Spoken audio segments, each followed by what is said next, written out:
Welcome back, guys. So let's start off a new horror franchise that I haven't reviewed on this channel yet, and I haven't seen every single film in this franchise as well either, so it'll be an interesting first watch for a couple of these movies.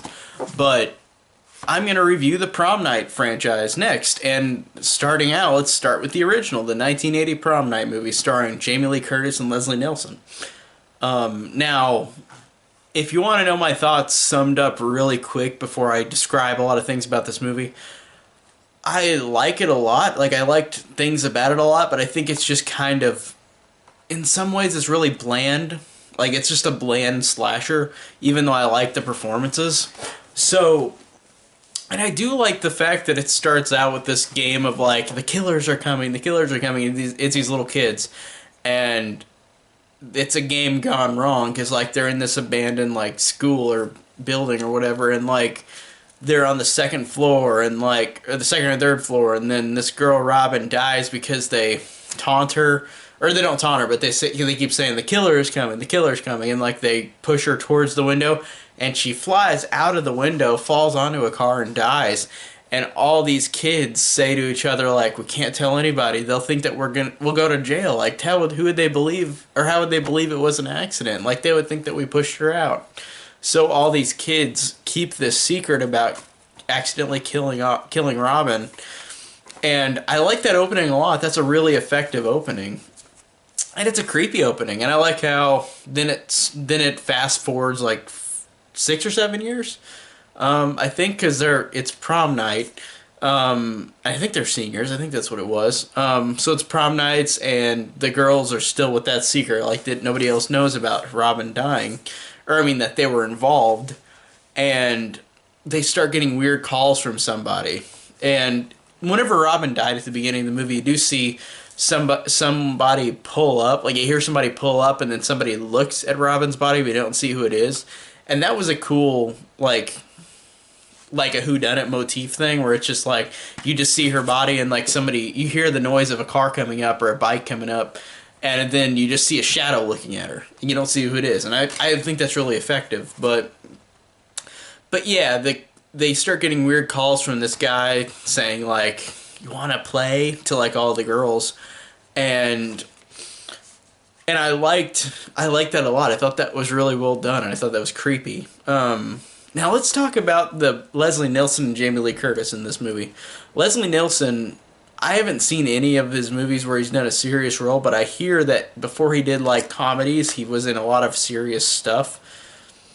And I liked how he was in he had a serious role in this movie. Like, I thought he was good. He was Jamie Lee Curtis's character's Kim's father, who's the principal of the school, and he was actually really good, and really, it's cool to see something different from him that I haven't seen before. I know that he's done other movies that are serious, but this is the only one I've seen of his that he's done serious. I've mostly grown up watching Leslie Nielsen, like Naked Gun, or like superhero movie or scary movie, like comedies. Like, I haven't seen him with anything serious besides this, so I did like him in this movie. And Jamie Lee Curtis is Kim, the main character of the movie, of the four girls. Or what is it four? Like, out of all the girls, she's the main character.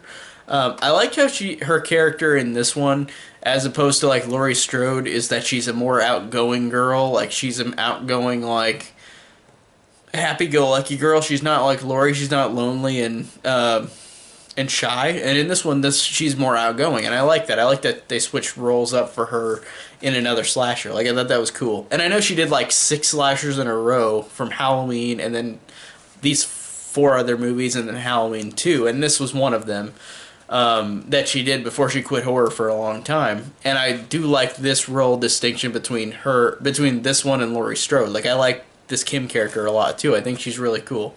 And like most of these slashers whodunits, they show a lot of random characters that are red herrings, but they're not done very great. They're just okay. Like this guy picking up trash, staring at the girls playing volleyball. At first you're like, oh, he's gonna be the killer. No, he's not. And it even has it later to where he tells everybody, like, oh, there's somebody killed, or somebody's here. So like, he's not the killer, but they make a red herring where it's like, why? Like, I guess, to be fair, at the beginning of the movie you don't see who it is, so that person could be taunting them with taunting the girls who didn't tell the truth about it. But I don't know, like it just wasn't that greatly well done with like the red herrings. I thought they were just kind of lame.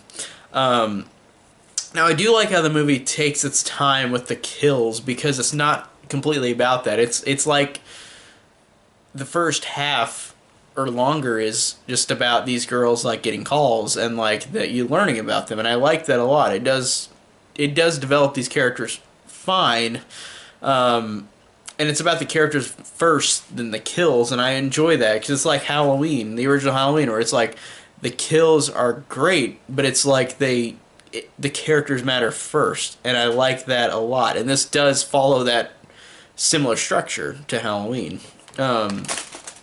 where you really don't get just a kill every 5 minutes. Like it's about these characters first, and I do love that a lot about this movie, even though the characters are just average for the most part. Now, like they're average and fine enough to get me through the movie, I guess. They're not great, they're not bad. Like Jamie Lee Curtis and Leslie Nielsen are obviously the best actors in the movie, but like the other characters are totally fine and serviceable, but they're not like super interesting.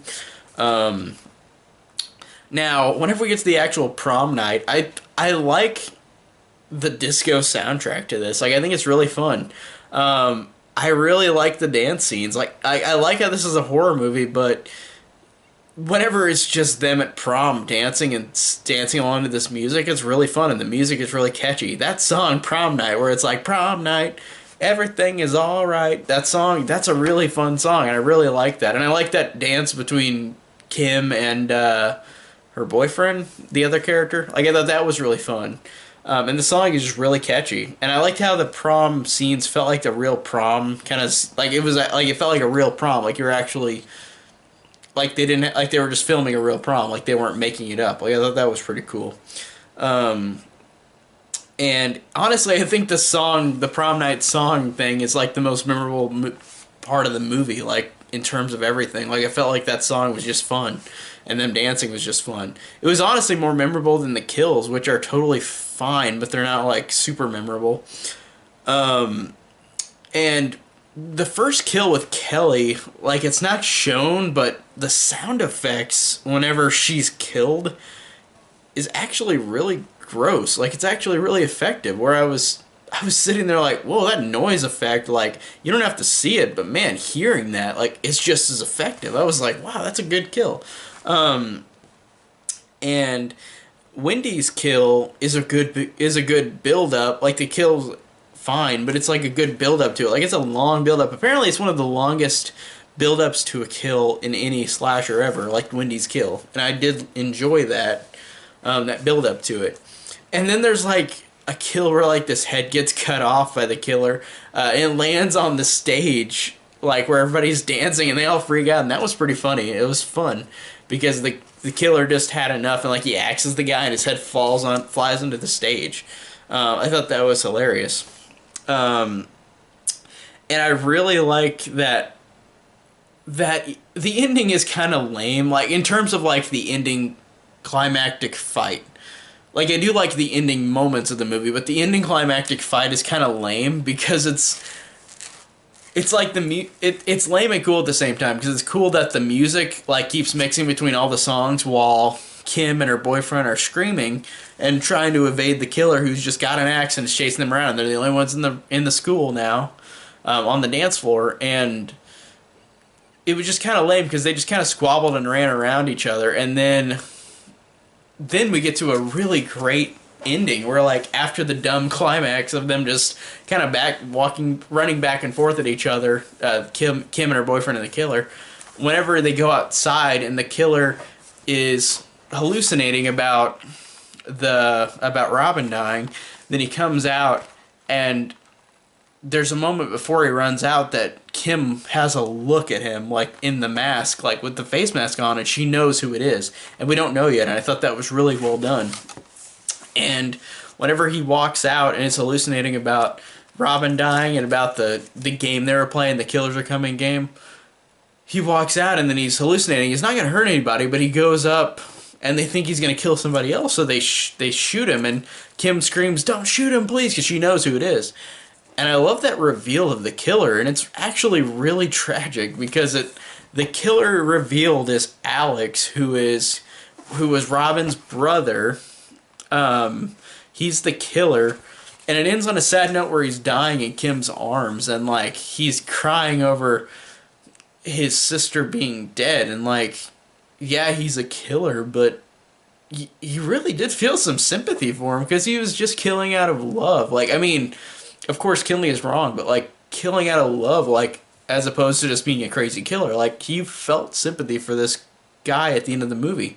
It reminded me of Mrs. Voorhees in the original Friday the 13th too, where you felt sympathy. You understand why they're doing this, but this guy like really had a great ending performance. Like it's really sad and moving. Like I was sitting there like, whoa, that's just not something I would have expected out of this movie. Rewatching it, I just didn't remember that or expect that again. So the ending couple minutes were really awesome, but the climax before was really really lame with them just fighting him on the dance floor. That was lame. But man, it's weird because I'm mixed on this movie. Like I think Jamie Lee Curtis and Leslie Nielsen are great, and I think that all the other characters are serviceable and the kills are all right, but the movie's just kind of boring and kind of lame in a lot of spots, and the climax is really lame, but then the ending scene is amazing. So it's weird. It's a really mixed bag because half the time I'm like, oh, I love this, and half the time I'm like, oh, this is lame. And it just felt like it was like that.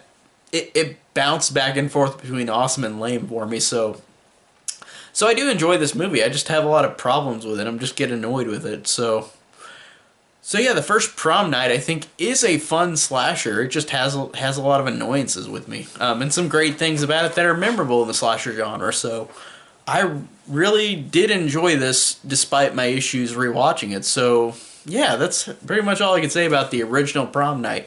And I'm really interested to talk about the sequels because I've seen Prom Night 2, I've seen Prom Night 3, I have not seen 4, and I have seen the really shitty remake. So I'm excited to talk about all those and to watch Prom Night 4 for the first time. So tell me down below what you think of the original Prom Night. And thank you guys so much for watching, and stay tuned for the next films in this franchise.